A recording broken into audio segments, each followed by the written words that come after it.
When I see the Imagine Garden, of course the first thing that I see is a garden.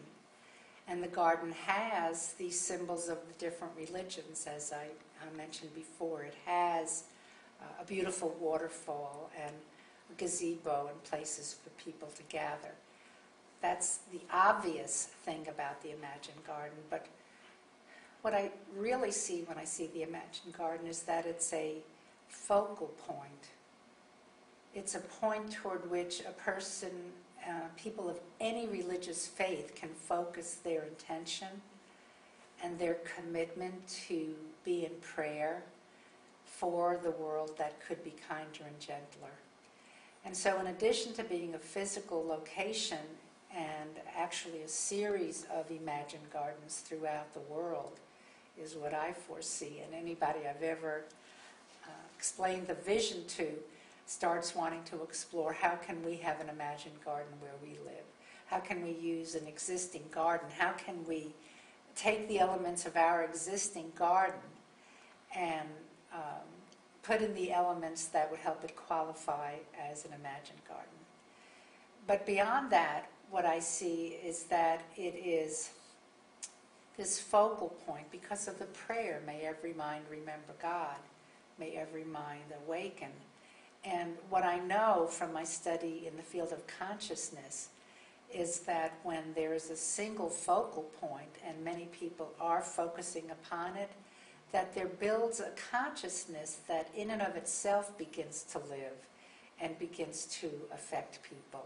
It becomes like a slogan that people communicate and repeat. So I see that the website for the Imagine Garden is an important factor here. The website for the Imagine Garden will be the place where people can ask their prayers and leave their prayers. And once again, that's a focal point, a place of shared attention. And then gradually, and maybe not even in my lifetime, there'll be one or more teaching centers where people can actually parliament, where they can come together and be teaching each other, having people visit to take classes, be in Congress about these ideas. Here's how we're doing this in my community. Here's how the Imagine Garden has affected my heart, so that these ideas can be shared. And between the physical gardens, which are beautiful, and the World Wide Web, the idea will spread very quickly. And that was one of the things that I realized when I first conceived of the vision of the Imagine Garden. You may not be old enough to remember this, but in the 70s, 2 million of us did a postcard campaign that was addressed to a multinational corporation that we felt was behaving not in a win-win way, that a product was being forwarded in the marketplace that was costing the lives of many infants because of the situation in their homes and in their country. The product was not really viable for being used with these infants. And it took, oh gosh, more than a year, maybe 2 years even, for the 2 million of us to write our little postcards before this corporation reversed itself. Well, now we're dealing with the World Wide Web. And to get the word out to 2 million people can take minutes. And so the presence of the Imagine Garden on the web is a great leveraging point for the intention and prayer of the Imagine Garden. And the intention of the Imagine Garden is that we as a people, as a race, the human race, awaken to our oneness.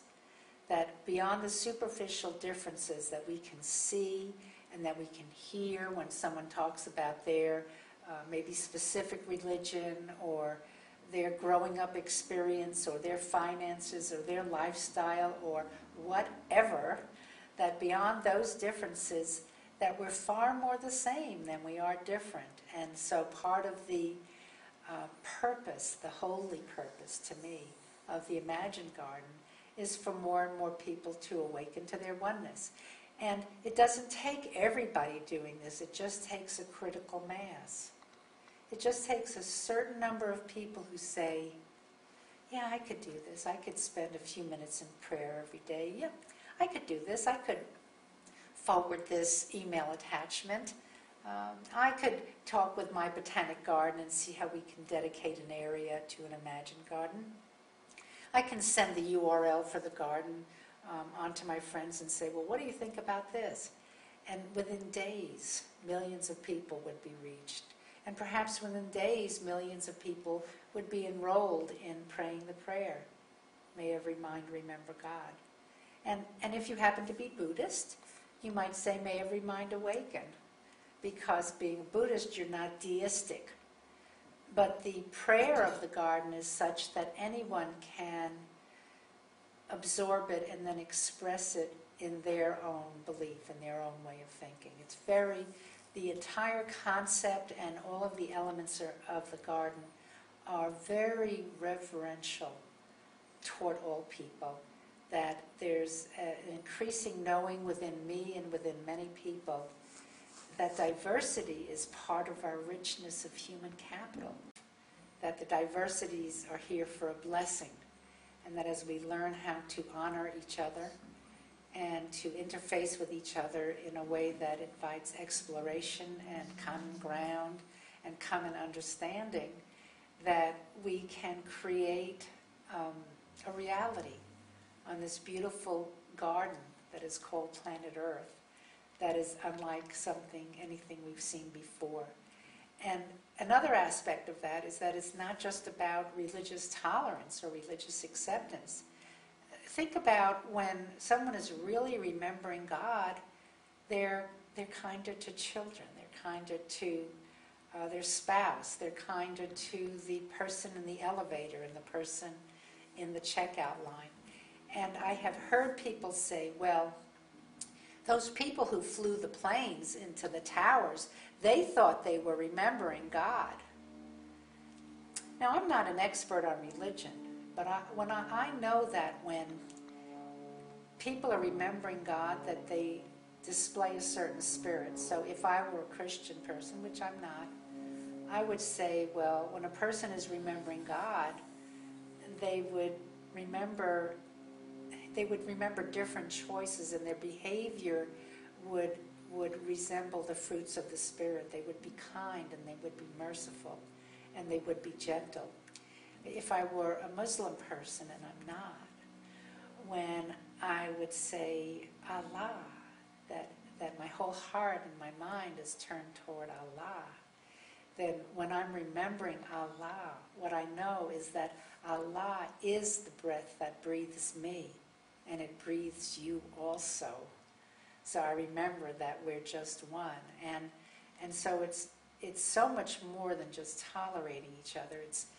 It's receiving and then living from the gifts that are our own spiritual tradition and being grateful to the other, that the living of the tradition is done with a slightly different point of view, that variation, that texture is actually part of our richness, our wealth.